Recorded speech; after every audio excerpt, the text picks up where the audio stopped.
Kabut asap masih sulit dipadamkan. Hingga hari ini dari data Kementerian Sosial, 19 warga meninggal dunia akibat terpapar asap pekat. Sementara menurut BNPB, lebih dari 500.000 orang terserang ISPA dan 43 juta penduduk dikepung udara tercemar partikulat berbahaya. Untuk mencegah korban bertambah, pemerintah berencana mengevakuasi warga dari daerah-daerah yang terkena dampak kabut asap. Lalu bagaimana proses evakuasi ini nanti berjalan? Apa saja persiapan yang sudah dilakukan dan yang utama, kapan evakuasi akan dilaksanakan?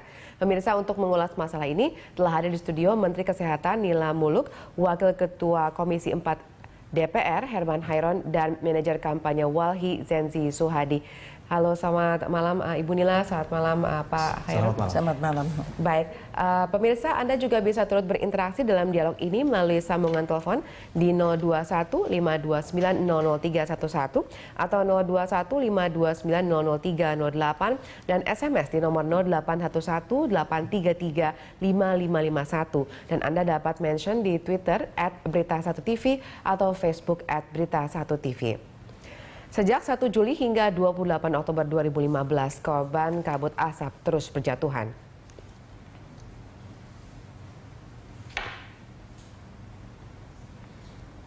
Menteri Sosial mengungkapkan hingga 28 Oktober, 19 orang dilaporkan meninggal dunia. Dan dari catatan BNPB, lebih dari 500.000 orang menderita ISPA, sementara jumlah warga yang terindikasi terpapar kabut asap jumlahnya tak kurang dari 43 juta jiwa.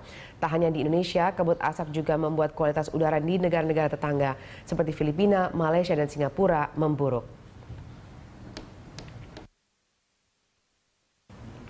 Baik, langsung saja kita sapa Ibu Nila. Ini sejak bencana kabut asap melanda kita, apa saja upaya yang sudah dilakukan oleh pemerintah?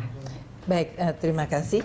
Pertama-tama tentu kami dari Kementerian Kesehatan tentu turut prihatin dengan keadaan musibah yang terjadi dengan adanya tentunya api yang membuat asap yang berakhir pada kesehatan masyarakat. Dan tadi dikatakan juga ada korban yang terjadi kena asap.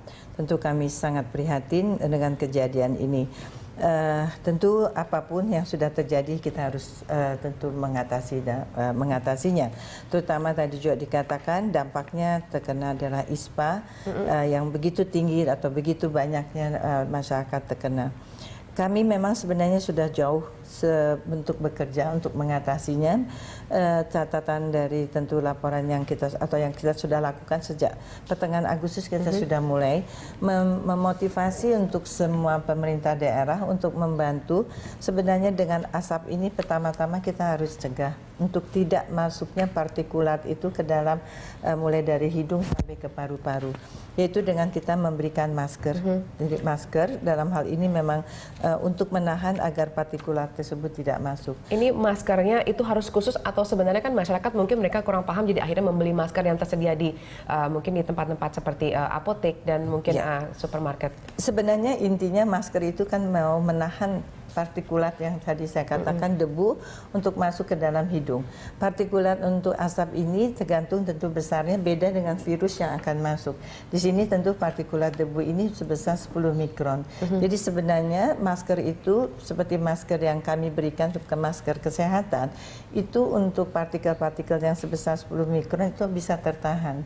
Nah, jadi kalau memakai yang diributkan meminta N95 bisa saja itu pori-porinya lebih kecil lagi.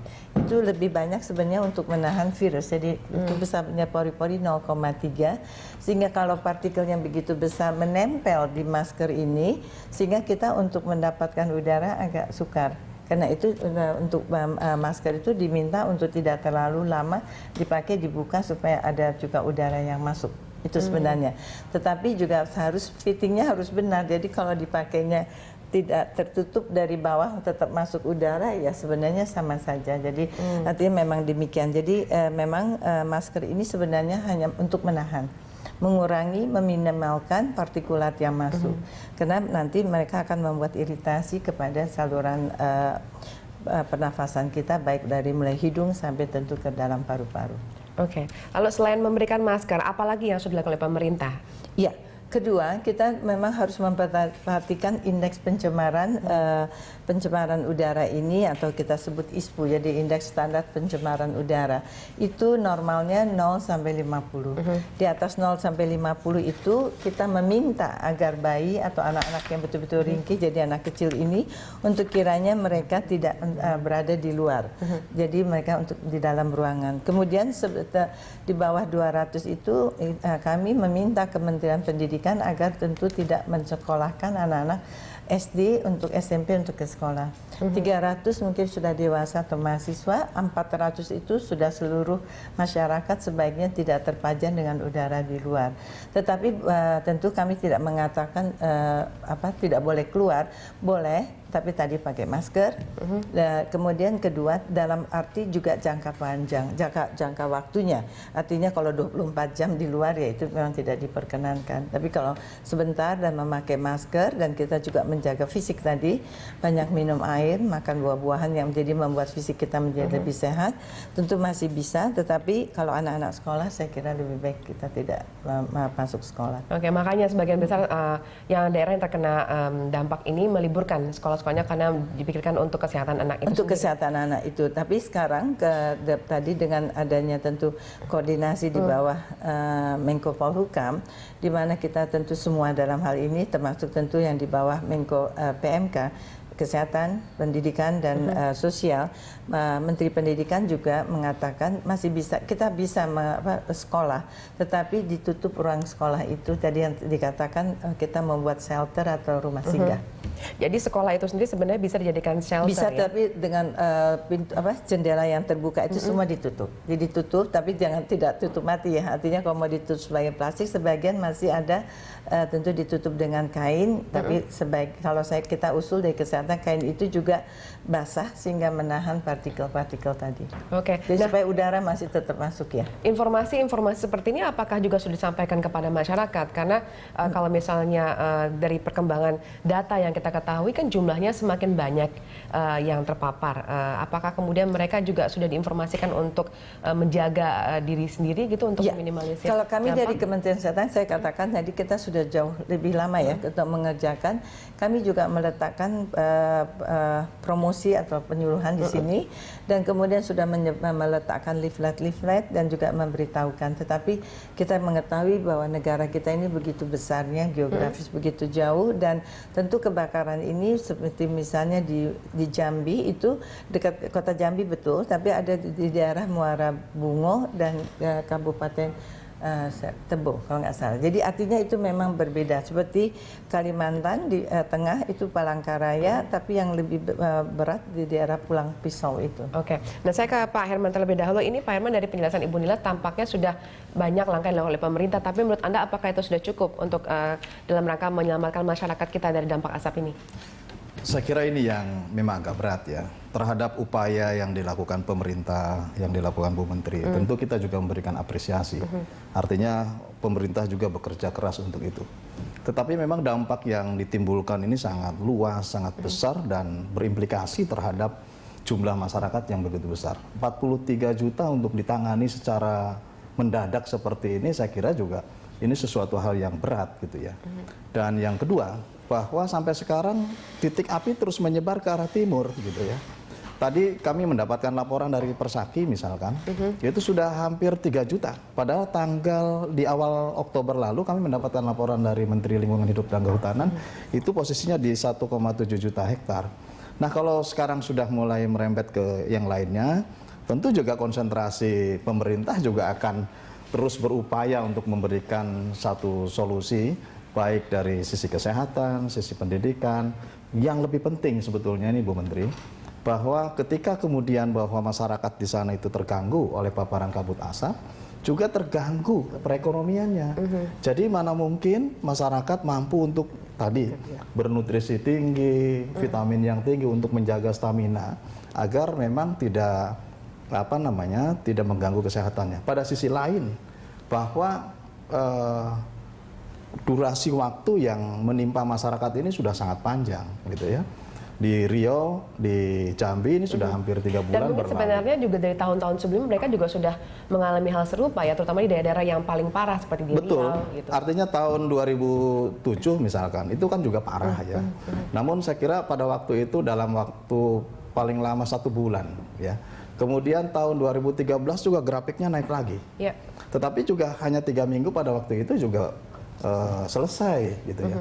Nah memang situasinya berbeda, tantangannya berbeda saya kira dengan saat ini karena luasan yang terbakar begitu masif. Oke. Saya justru ini akan menggali, sepertinya memang ini pembukaan lahan perkebunan yang tidak menggunakan sistem yang baik. Sehingga akhirnya ini mengakumulasi menjadi sebuah bencana yang saya kira kita tahu bersama saat ini bisa menimbulkan banyak aspek yang dirugikan dengan ini. Untuk itu kami tadi sudah menyerahkan dokumen kepada pimpinan DPR. Tentu ini mohon dipahami oleh pemerintah, pembentukan pansus juga adalah untuk membantu. Jadi jangan ada interpretasi lain dari pansus yang kami bentuk di DPR karena ini adalah untuk membantu. Karena bagaimanapun Menkes juga anggarannya terbatas. Kemudian Kementerian Lingkungan Hidup terbatas, BNPB terbatas. Nah, bagaimana untuk bisa memberikan dorongan pada ketersediaan anggaran, baik untuk pusat maupun daerah. Mumpung ada DPR yang sedang membentuk pansus, kira-kira apa yang bisa Ibu sampaikan? Apakah hambatan-hambatan yang kira-kira kemudian harus dihadapi saat ini dan bisa kemudian mungkin dibantu ke depannya? Ya, saya kira kemarin kami kebetulan pergi dengan Pak Menko Polhukam, Pak Pangap, Kapolri, dan juga Ketua DPR dari Pak Setia Novanto juga melihat sendiri apa yang terjadi. Memang apa yang dikatakan Bapak memang tidak mudah. Tadi saya juga mengatakan ini geografis yang begitu sulitnya. Kami pun untuk menembus dari tentu kapal terbang, betul saya akui Pak, juga ekonomi ini akan sangat terganggu.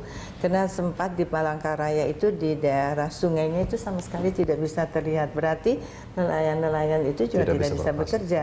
Dan kemudian kedua pada waktu kemarin juga mau ke Jambi pun kita dengan asap yang begitu tebal tidak bisa kapal terbang masuk ke sana. Oke.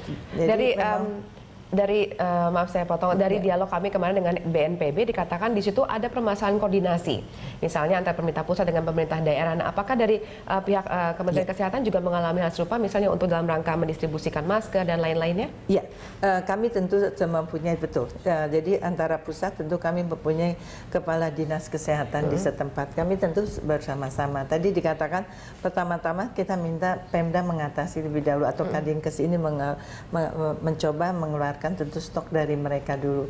Kemudian ini tambah berat, tentu kami pusat ikut campur. Jadi kalau total kami sudah memberikan bantuan itu sampai 38,4 ton. Masker, obat-obatan, makanan tambahan. Tadi Bapak katakan bagaimana mau makan. Tentu juga kami memberikan makanan tambahan baik untuk ibu hamil dan anak-anak, Pak. Jadi memang kita coba tentu semaksimal mungkin. Tetapi tadi dikatakan bahwa memang anggaran akan terbatas. Tentu hal ini jelas. Anggaran terbatas. Jadi satu mungkin ya, memang Menteri Kesehatan dihadapkan kepada persoalan bukan kuantitas masyarakat yang terkena itu sangat luas, tapi durasi waktu yang panjang pun ini sebetulnya menguras berbagai energi gitu ya. Dan tentu akar utamanya adalah di pembakaran ini yang harus dihentikan. Gitu. Tetapi juga ada proses recovery ini yang harus dipikirkan juga. Akan kita bahas lagi nanti lebih detail Pak, terutama juga dengan terkait dengan rencana evakuasi warga yang terkena paparan asap. Nah ini kita akan bahas nanti, pemirsa tetap bersama kami akan segera kembali untuk Anda.